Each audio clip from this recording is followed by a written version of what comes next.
Buenas and Hafe members and guests, welcome to the Guam Chamber of Commerce virtual 2021 January membership meeting.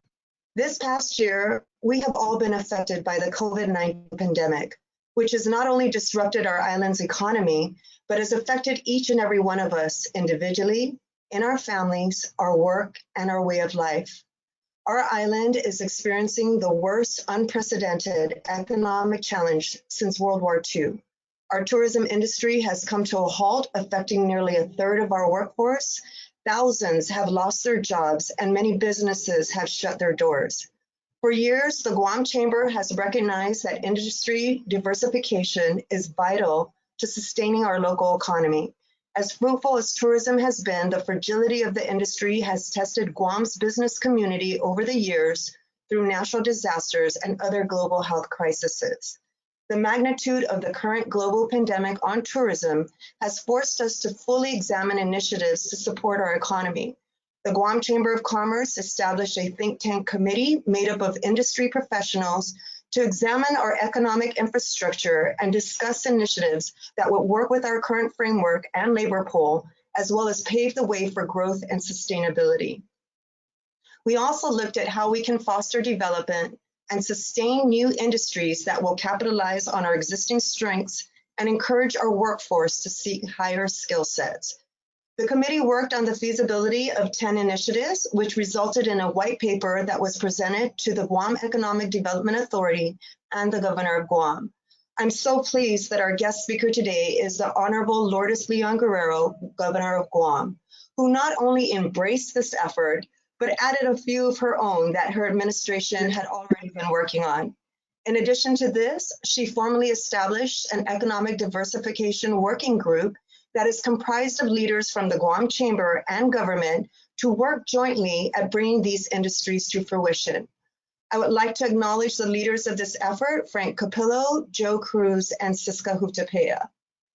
I know we are all looking forward to hearing from the governor on her economic outlook for our island, plans for recovery, and more details on economic diversification initiatives. As we look forward to 2021, your chamber has already been hard at work on various legislation that we are promoting to help our business community provide jobs for our people. PUA has been extended to March, but we need to remain focused on rebuilding our businesses, especially our small businesses, so that we can provide gainful employment opportunities as we reopen the economy. We have been advocates for passage of several bills, which will serve to support our business community as we survive and eventually recover from the pandemic. These include the delay in the implementation of the minimum wage increase, the rollback of GRT from 5% to 4%, the temporary suspension on the property increase of projects with values of 1 million or more, and updating certain sections of the ABC law, to name a few. In most cases, the requests are to delay, not eliminate, so that we can recover in the next year to 2 years from the economic crisis the pandemic has caused. As we embark on this year of recovery, I would like to acknowledge your 2021 Executive Committee and Board of Directors who stand ready to take on this challenge. Ed Antulan, Vice Chairman of the Board, Mark Taquito, Secretary Treasurer, Kim Anderson, Chris Duenas, Bobby Stringy, Juan Carlos Benitez, Milton Morinaga, Siska Hutapea, Tom Shimizu, Ernie Galito, Jessica Barrett, Mark Sablan, Mika Caldwell, Candy Oklahoma, Phil Santos, Sandra McKeever, and Will Calori. We have a dynamic group of hardworking, passionate people who are focused on the needs of our membership and community. We look forward to serving you this year and working alongside you and the rest of our community in rebuilding our economy. Thank you all again for joining us and welcome. Sidusmasi. I'd like to now call on our president, Catherine Castro, to make a few announcements and formally introduce our guest speaker. Hafidi and good morning. I am pleased to welcome you to our first virtual general membership meeting this year. We are excited to see so many of you that have joined us today. I'd like to encourage you to continue to be engaged with us as our chamber committees have started to ramp back up again and pursue a plan of action to safely revitalize and invigorate our economy. Your resilience is a source of inspiration, and we thank you for all your efforts in going above and beyond to comply with local and federal public health sanitation protocols and creating safe spaces for your customers and employees. We do have some housekeeping notes before we get started. All participants are on mute during today's presentation. If you have questions for our guests, please feel free to send them via the question feature located at the right corner of your screen, and our Chamber team will be sure to pass these messages along during the Q&A portion of this program. And I'm happy to introduce our guest speaker today. Our guest speaker is one of 3 children born to the late Jesus S. Leon Guerrero and Nuenya A. Leon Guerrero. Along with her brothers, Tony and Jesse, she learned from her parents the importance of hard work, compassion, and the responsibility we all have to give back to our community. A graduate of the Academy of Our Lady of Guam, our speaker embarked on a career in nursing, securing a Bachelor of Science in Nursing from California State University, and later a Master's of Public Health from UCLA. She has worked as a staff nurse in hospitals in both California and Guam. She also has held several management positions in healthcare at both the Guam Memorial Hospital and FHP Inc., as well as serving on the GMHA Board of Trustees. To this day, she continues to be passionate about healthcare and has maintained her licensure as a registered nurse. In 1994, our guest speaker was elected to the first of 5 terms in the Guam legislature. As a senator, she held the posts of majority leader as well as chair of the Rules and Health Committees. Among her achievements are laws creating Healthy Futures Fund and banning smoking in restaurants and bars. With the passing of her brother Tony, she assumed the helm at the Bank of Guam as its new CEO and president. Under her leadership, the Bank of Guam doubled its assets to become a $2 billion enterprise. Our speaker has also served on the boards of many civic organizations. In particular, she is a founding member, past board member, and past president of the Guam Women's Chamber of Commerce. Her many awards and honors include Guam Business Magazine's 2010 Executive of the Year, USSBA Women in Business Champion, AOLG Hall of Fame, and American Nurses Association Excellence in Nursing Award. She is married to attorney Jeff Cook, and they have 2 children and 7 grandchildren. Members and guests, we are pleased to welcome our guest speaker, Governor Lou Leon Guerrero. Welcome, Governor. Thank you very much, Catherine, for that very extensive introduction.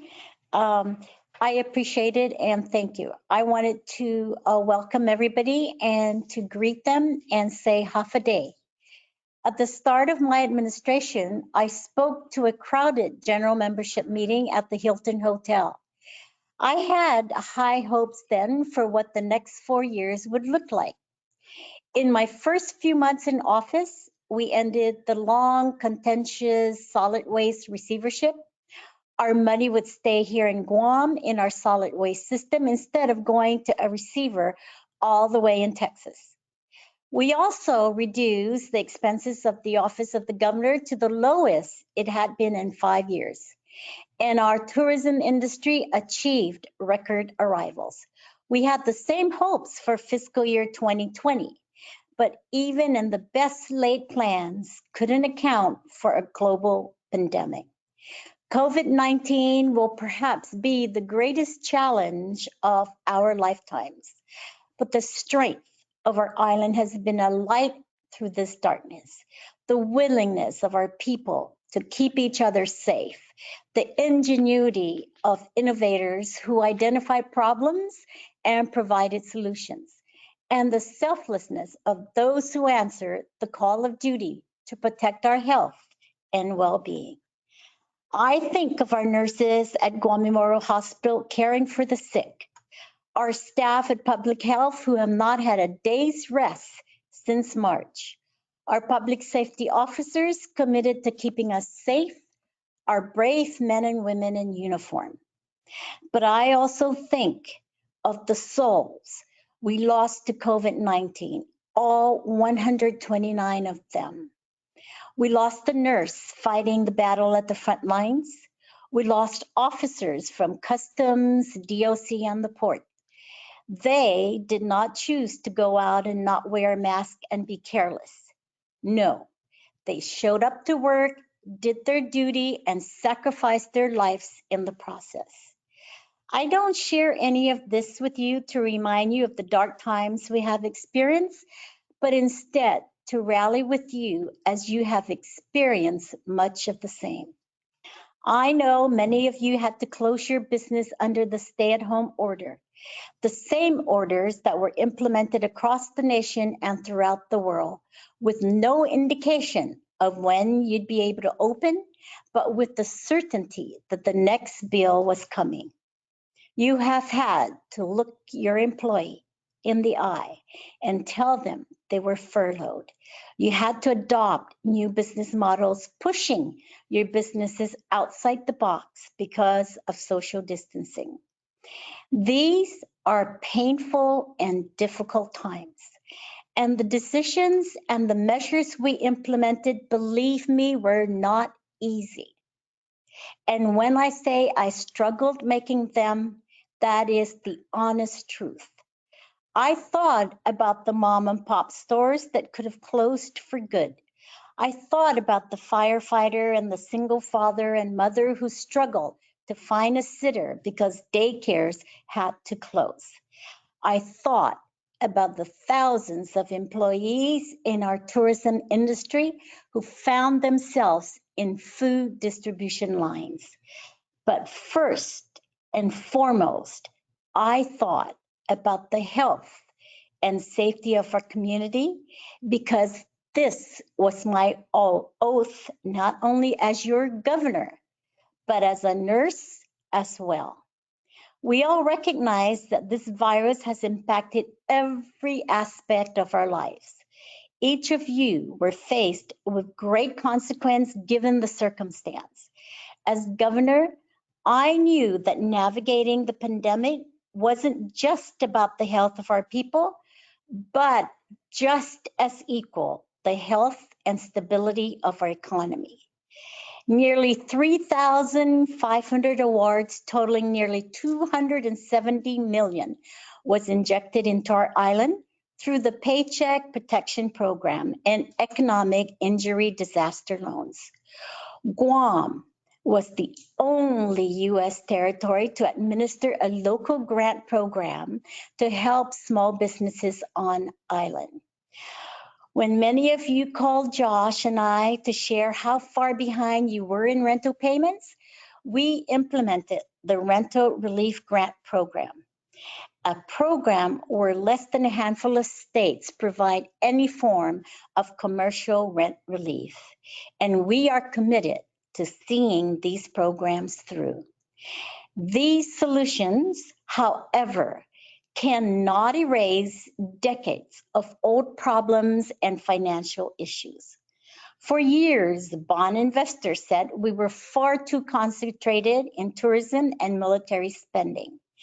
The data shows that states that had multiple industries fared better during this pandemic than states that had concentrated efforts in one or two. We can fix this with jobs, more jobs, and higher paying jobs. The two fastest growing sectors in the United States are healthcare and technology, industries that my administration has been working on since we came into office.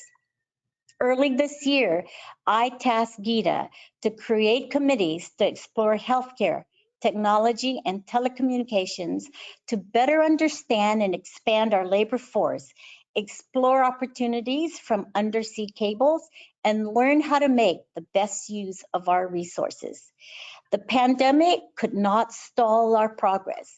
We worked with the University of Guam and the Guam Community College to establish nursing assistant training programs, increasing our healthcare workforce when we needed them the most. And for the first time in Guam's history, we are offering a paramedic certification program, bringing intensive critical care directly to the community and saving lives. We currently have a cohort of 36 who are expected to graduate this August, and there's a cohort of 20 ready to begin the next cycle. At present, our medical providers and clinics are expanding their participation in on-the-job training programs and work experience programs at the Guam Department of Labor. During last year's State of the Island, I praised the work of the Department of Labor for growing the Guam apprenticeship program and for having the highest number of apprentices per capita in the nation. In 2020, over 600 people have participated in local apprenticeship programs. We sponsored a truck driving boot camp at GCC, and many displaced transportation employees from the tourism industry participated. Even before the pandemic, businesses like Cabras Marine knew that the foundation to growth is quality training and education. And so they partnered with GCC to offer ship repair transportation boot camps. But building our economy also means ensuring there is new capital flowing to our island through new industries. To do this, I established the Economic Diversification Working Group. What began as a white paper from this very organization is now a committed partnership between GovGuam and the Chamber of Commerce. Some of these industries already have laws in the books and plans waiting to be implemented, such as alternative dispute resolution, captive insurance, and Guam-based trusts. New industries aren't always black and white. Sometimes they're green. Cannabis is a growing industry, and we need to understand its benefits and risk. We may not see every single idea becoming a thriving industry, but there is always room for possibilities. This pandemic forced us to embrace the digital age, from online forums to virtual events. Like many businesses, government agencies are adopting safer and more efficient ways of doing business.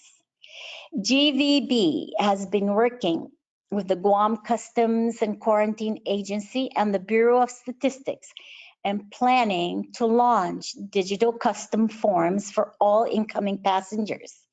And we anticipate launching these digital forms in March. Getting a business license or permit shouldn't be a wandering pilgrimage through our government agencies. To address this, we were awarded a grant to review and implement software that brings the entire process online. We're also working to streamline the contractor's licensing process, which affects more than 500 contractors. The review and renewal process hasn't been updated in 40 years, and there isn't a better time to bring innovation to this process. And with the Philippines now becoming re-eligible to participate in the H2 program, we removed one of the biggest barriers to growth. In 2018, Guam had 0 approvals for civilian H2B petitions, a significant decrease from a 95% approval in 2014. The severe shortage of skilled foreign labor drove up construction costs, stifled development, and absolutely delayed the military buildup.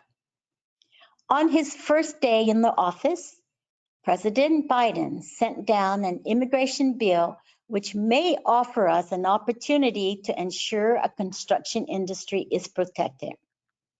However, one of our biggest hurdles to attracting investment is our 5-year lease law, which prohibits government agencies from entering into meaningful investment agreements without legislative intervention. Since the enactment of this law, we have lost countless opportunities to our competitors. I know there's a way to balance government prudence with progress. Last year, I signed a bill into law that allowed UOG to enter into long-term contracts to diversify their revenue stream. By entering into a public-private partnership for their shrimp hatchery, an endeavor that began in academia now delivers more than 1,000 pounds of pathogen-free shrimp a month, sold at both the wholesale and retail level. UOG's success paves the way for other agencies to pursue these mutually beneficial partnerships. But as I have repeatedly said throughout this public health emergency, our economy is only as healthy as our community. We cannot expect to recover from the economic devastation caused by COVID-19 if an increasing number of our people continue to be afflicted with this very deadly virus. It is why mitigation measures like quarantine of all travelers into Guam and regular community testing are still needed despite our progress in vaccinating our island. It is why at the onset I activated the State Surgeon Cell, a physician advisory group, an economic recovery panel, an economic diversification group, and rallied the help of this entire government to help navigate us through this often uncertain journey.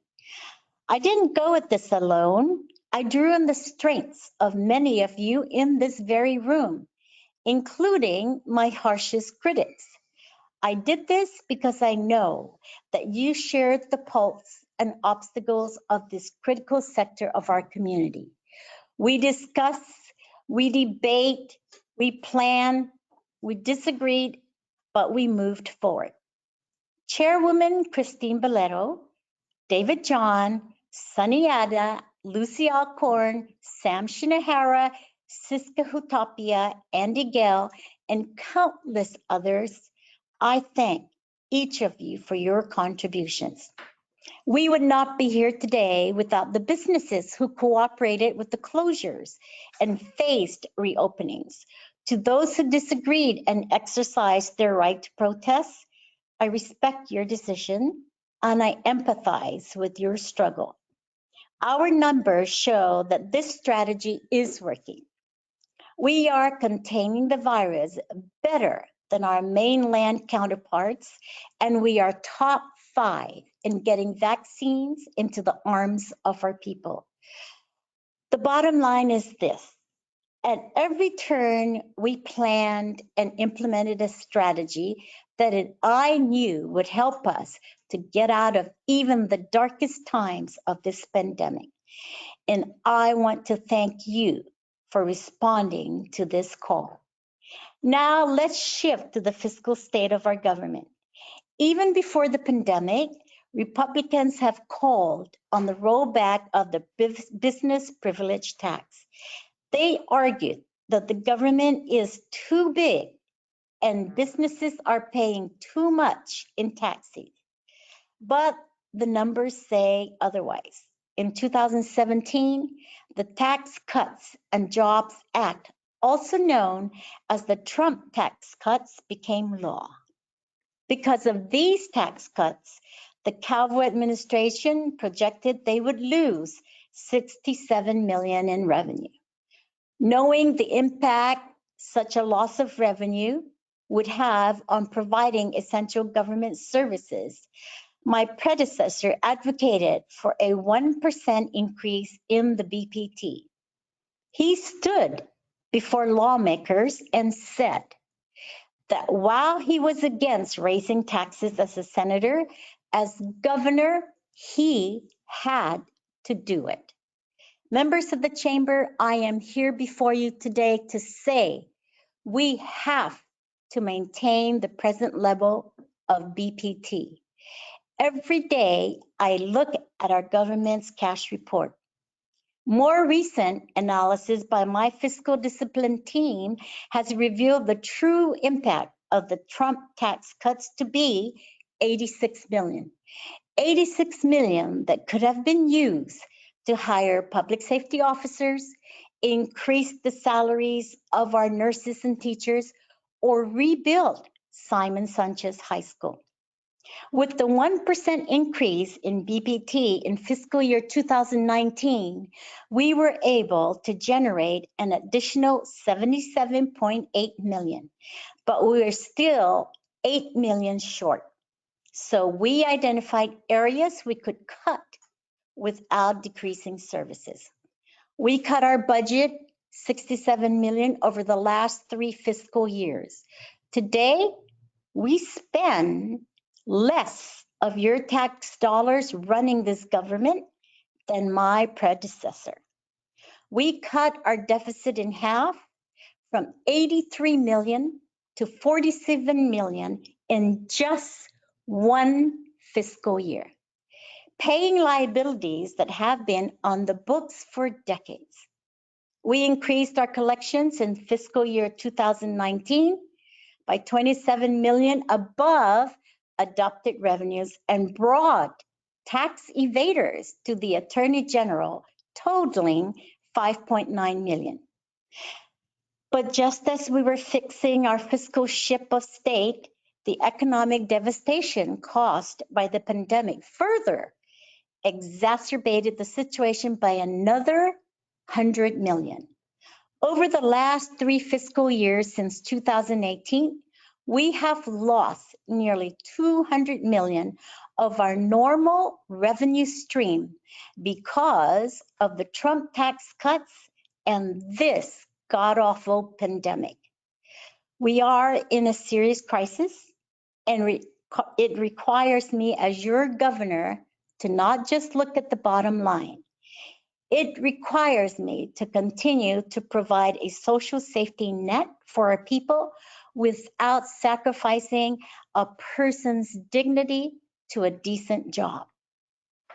We can't expect to maintain the current levels of government services.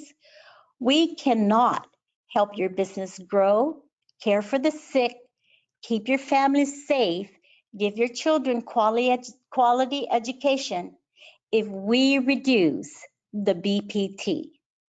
While we cannot take this risk right now, the Biden administration may very well review and reverse the Trump tax cuts. If and when that happens, I am open to exploring these calculations and come back to the table. I am a governor who adapts. 2 years ago, I did not support captive insurance for Guam. Today, I encourage Gita to revisit the captive insurance qualifying certificate because the numbers say we can be competitive. This administration has always supported our local businesses. With the amendments to the Dave Santos Act, we've cut taxes for our smallest businesses prior to the pandemic. These tax cuts enjoyed bipartisan support, and now 85% of taxpayers who file GRT, businesses making $250,000 or less in gross annual income, pay a 3% business privilege tax, not 5%. The fact is that before this pandemic, business owners already received a nearly 50% cut in their income taxes, while the government was forced to do more with less. Members of the chamber, I know we don't always see eye to eye, but you and I share the same goal, building a better, stronger Guam. My decisions haven't always been the most popular, and perhaps not always exactly right, but always in the best interest of our island and our people. This pandemic presented us with so many challenges, but it also has delivered upon us new possibilities. As I reflect on what we've done and all that we've been through, I pray that history will tell the story of the great and many sacrifices each of us had to make when confronted by this invisible enemy. Our story will be: we planned, we led, we endured, we sacrificed, we recovered. We fought because the lives depended on it. We had no other option but to believe in our collective capacity to win this war and to build back better. God bless you and Siju Smasi, and thank you again for this opportunity to address the members of the Chamber of Commerce.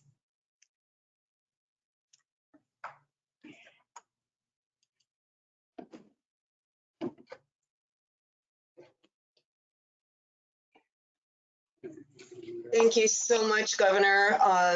You know, I've had the great privilege to work alongside you through this whole thing. And as you mentioned, you know, we may not always agree.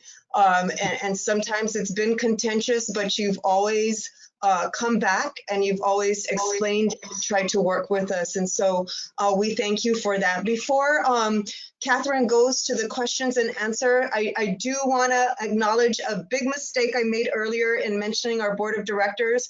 I inadvertently left out Maureen, Maritita, and Marie Guerrero. My deepest apologies. They are active members of our chamber board, and I apologize to them for not mentioning them earlier. And so with that, Kat, you'll lead the questions and answers for our governor. Thank you. Thank you. We would also like to acknowledge we have a whole bunch of our members that are on this call today, but we would also like to acknowledge our speaker of the 36th Guam Legislature, Speaker Therese Terlai. Thank you for joining us today as well. Governor, we have a couple of questions. So one of the questions that we have is, what percentage of the population does the governor and public health aim to have vaccinated against COVID, and what is the estimated timeline to achieve this? Yes, thank you very much, Catherine. Of course, that has always been a big concern of mine.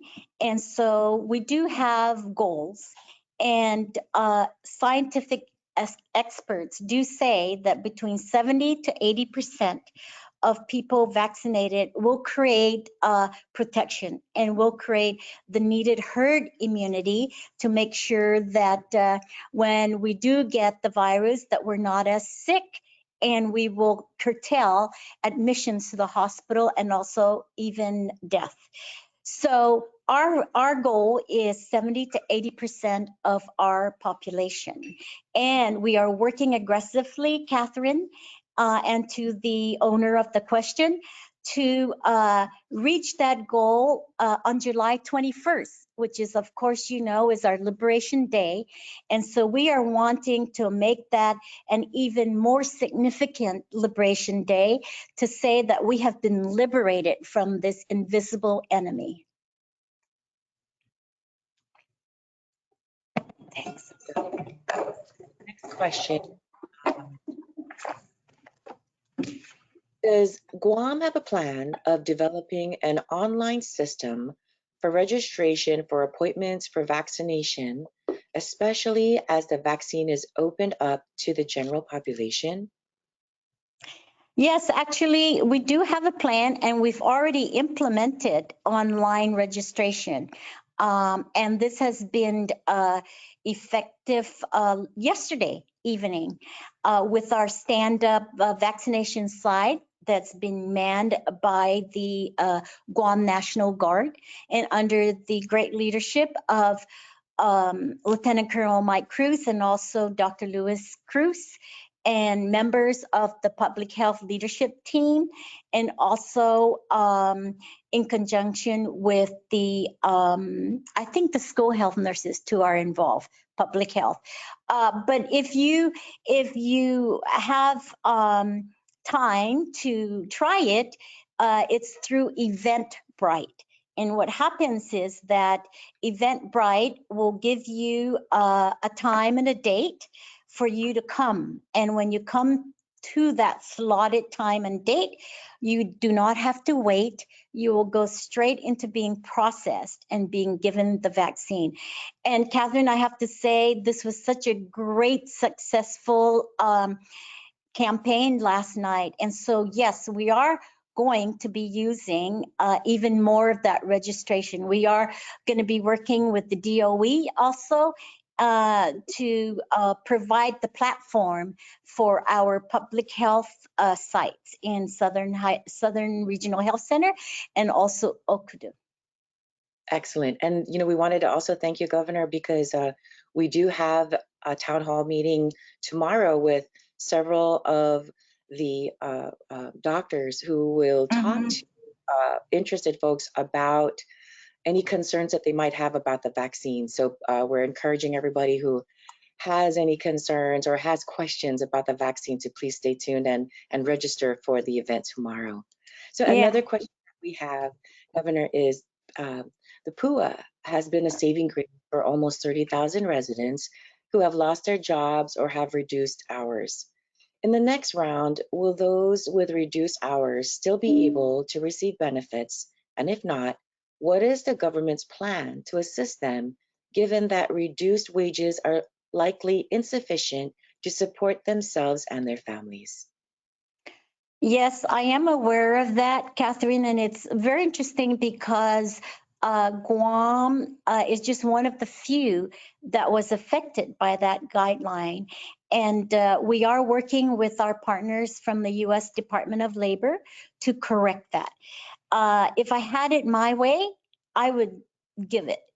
But we are working under federal policy, federal guidelines, and we are trying very aggressively to change it either administratively or through Congress. And I know that Senator Shoemaker, the majority leader, sorry, Senator Schumer, but the now majority leader in Senate, Senator Schumer, is aware of this. And he actually had an amendment to put forward in the last package, but he is going to work again to moving it forward in this package, this next package that President Biden is putting forward. Thank you, Governor. Over the last 9 months, you have held weekly press conferences to provide updates to the community. Why have you not held these press conferences anymore? I have held press conferences about our progress, but even more so, I have asked the various cabinet members and the directors who are actually much more knowledgeable about each of the programs, Catherine. So they have been out there in the media. I know that Dave De La Sola has been out there. I know that Daphne Shimizu has been out there. I know that Ed Burns has been out there. So although I myself have not held as many press conferences, but the information is getting out there through channels from people that really are very much more knowledgeable about the information.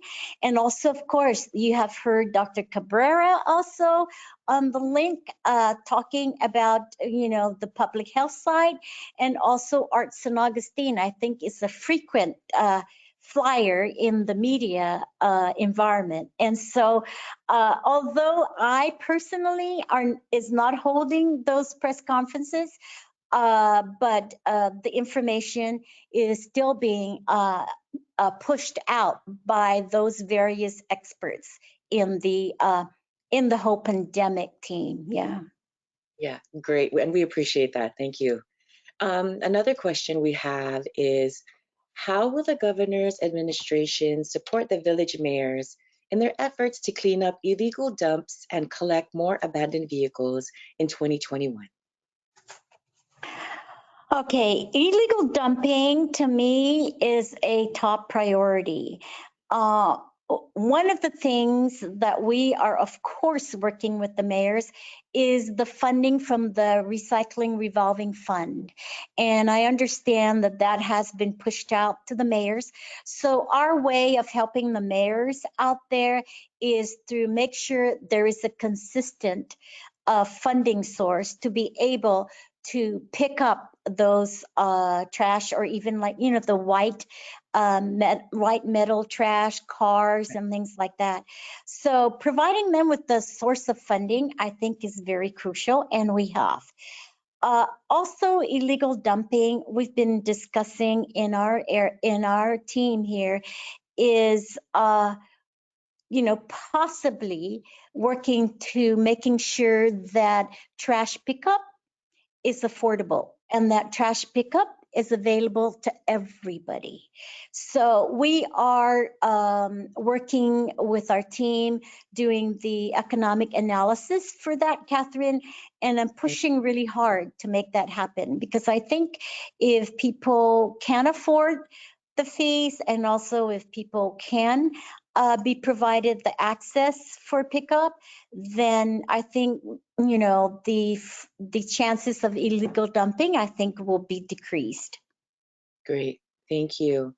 So our next question is, less than half of the approved applicants to the Gita Rent Assistance Program receive funds.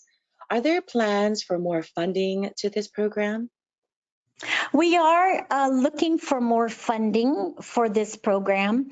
I think we have already pushed out about $3 million. And like I said in my presentation, Catherine, we're one of the handful of places where we are providing commercial rent relief, and also helping out with our small businesses. So we are looking for more funds, and once we secure those funds, we definitely will continue on with this program. So stay tuned. Okay, thank you, Governor. Our next question is, with the news of the new strain of the virus now in Hawaii, are there any new precautionary measures taken at the airport? What actions will we see differently from your team to protect the residents and visitors on our island from this new strain? Right. So this new strain, I think, that they're talking about is called the UK variant. And I was just off from a governor's conference call with the White House leaders, and they are talking about these new strains being in the United States. So the UK strain is in the United States. The South African strain, they're starting to see. There is one strain that they also saw in one case called the Brazil strain. So there are various strains of the COVID that are coming out and being identified. We will continue, Catherine, in our borders. I cannot, I have no control over the borders, but I do have control over people coming in terms of quarantining them. So as you are aware, we are mandating every traveler that comes in to be quarantined, and then on the sixth day, they are tested, and if they test negative, then they are quarantined at home. We will continue that because we want to very closely monitor if we have any of that strain in Guam. We have also started sending random samples of our specimens to CDC to analyze and see if there are any of those variant strains in Guam. But those strains come because they are imported. So we we'll have a better idea if it's already in the community. We don't really think it's in the community. And that's why we need to really protect importation of those various strains. So the strains are concerning because they're highly infectious, but they're not necessarily, as my understanding from scientific experts, that they're not necessarily more severe in their illness, but they're highly infectious. So again, I cannot overemphasize to the people of Guam to wear your mask, to social distance, and to make sure you wash your hands. Those are the very basic public health mitigation efforts that would help us from being infected and from being severely sick from this virus. Thank you, Governor. We have another question here. What about the vaccine for essential workers such as people who are in telecommunications, food and beverage handlers, who don't have the flexibility to work from home? Are there any? Sorry, go ahead. So we do have a committee that looks at these prioritization, and we're actually using CDC guidelines on priority. And we have actually jumped ahead in terms of the priorities. So we're now in phase C of our priorities. And yes, we are very concerned about the essentials. And this committee is the committee that vets that. And it's the committee that decides which essential workers are going to be approved. And as you know, we're doing teachers now because of the school opening. And we wanted to make sure that our teachers are vaccinated or have the protection of vaccine while the schools reopen. And we will eventually get to those workers and those first line workers. So they are being discussed. Thank you. So just a few more questions before you sign off, Governor. One of them is, you have a stressful job. What do you do for your wellness, for your well-being? Okay, my secret is this. When I go home, I actually, Jeff will say this isn't correct, but I do cook dinner, and that makes me feel more relaxed, right? Yeah. I mean, I turn off the TV, I don't listen to the radio. It's just me and the food that I'm cooking. And so he'll say that I don't do it every day, which is true. But that is one of the ways that I try to wind down. And of course, I watch favorite TVs. I zone out is really what I do.